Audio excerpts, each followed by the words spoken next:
خیمے جلنے کے بعد بیویاں سر برہنہ خاک پر بیٹھ گئیں۔ ایک روایت سے معلوم ہوتا ہے کہ ان بے کسوں نے شام غریبہ کی رات انتہائی بے چینی اور پریشانی میں وہیں گزاری۔ روایت میں ملتا ہے کہ کچھ رات گئے عمر ابن سعد نے تھوڑا سا بھنا ہوا اناج اور ایک مشکیزہ پانی کا بھیجا، اور ایک روایت سے یہ بھی معلوم ہوتا ہے کہ عمر ابن سعد نے خیمے جلنے کے بعد ان سب بے کسوں کو قید کرنے کا حکم دے دیا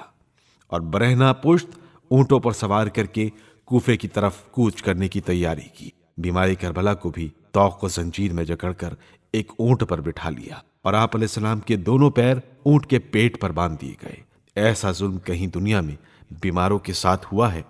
اہل حرم کا یہ لٹا ہوا قافلہ جب گنج شہیدہ کی طرف سے گزرنے لگا اور شہدائے کربلا کے سوگواروں کی نگاہیں اپنے عزیزوں کے بے گور و کفن لاشوں پر پڑیں تو بے اختیار ایک ایک بیوی نے اپنے کو اونٹ سے گرا دیا اور بے سر لاشوں کو سینے سے لگا کر بین کرنے شروع کر دیے۔ لکھا ہے کہ جناب زینب سلام اللہ علیہا کی نظر جب امام حسین علیہ السلام کے جسد اطہر پر پڑی تو اس طرح بے خود ہو کر بیان کرنے لگی کہ اے خدا کے رسول، اے میرے پیارے نانا، ذرا کربلا میں آ کر تو دیکھیے، یہ آپ کی بیٹیاں ہیں جو دشمنوں کے ہاتھوں میں قید ہیں،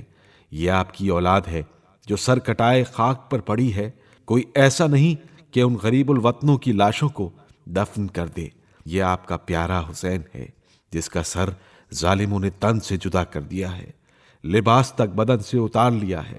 میرے ماں باپ اس شہید مظلوم پر فدا ہوں جس کا سارا لشکر قربانی کے جانوروں کی طرح ذبح کر ڈالا گیا، جس کے خیمے لوٹ لیے گئے، ان میں آگ لگا دی گئی۔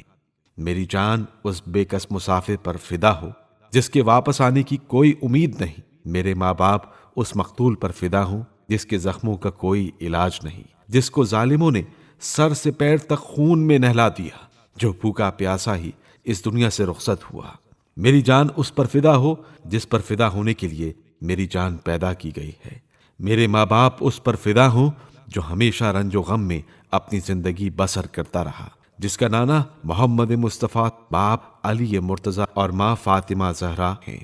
جناب زینب سلام اللہ علیہا کے اس درد بھرے نالہ و زاری کو سن کر دشمن بھی رونے لگے۔ یہ حال دیکھ کر عمر ابن سعد نے حکم دیا کہ جلد ان سب کو لاشوں سے جدا کر دیا جائے۔ اس کے بعد اتنی دیر کربلا میں قیام کیا کہ اس کی فوج کے نجس لاشیں دفن کر دیے گئے اور امام حسین علیہ السلام اور ان کے ہمراہیوں کے پاکیزہ اجساد کو یوں ہی بے گور و کفن خاک و خون میں غلطاں چھوڑ دیا گیا۔ اسلامی دنیا میں کسی مسلمان کے ساتھ ایسا وحشیانہ برتاؤ نہ کیا گیا ہوگا جو ان ظالموں نے اولاد رسول کے لیے روا رکھا۔ لکھا ہے کہ عمر ابن سعد نے کوفہ روانگی کے لیے اپنے لشکر کو خاص طور سے آراستہ کیا، شہیدوں کے سر نیزوں پر بلند کر کے سب سے آگے رکھے، ان کے پیچھے پیچھے اہل حرم کے اونٹوں کی قطاریں تھیں، ان کے پیچھے ہر ایک قبیلے کے سواروں اور پیادوں کے رسالے تھے،